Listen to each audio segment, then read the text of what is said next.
Il ne reste que quelques minutes à ma vie. Tout au plus quelques heures, je sens que je faiblis. Mon frère est mort hier au milieu du désert. Je suis maintenant le dernier humain de la terre.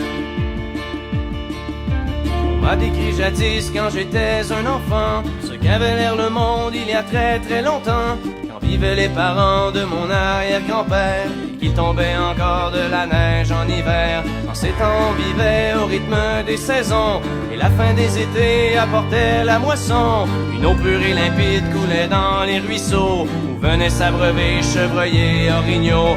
Moi je n'ai vu qu'une planète désolante, paysage lunaire et chaleur suffocante, et tous mes amis mourir par la soif ou la faim, comme tombent les mouches, jusqu'à ce qu'il n'y ait plus rien.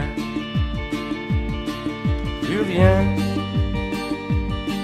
Plus rien.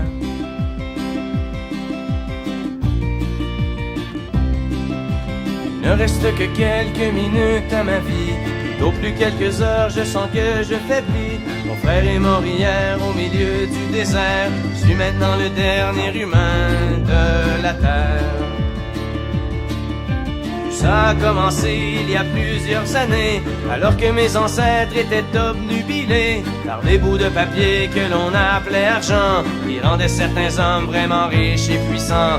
Ces nouveaux dieux, ne reculant devant rien, étaient prêts à tout pour arriver à leur fin. Pour s'enrichir encore, ils ont rasé la terre, pollué l'air ambiant et tari les rivières.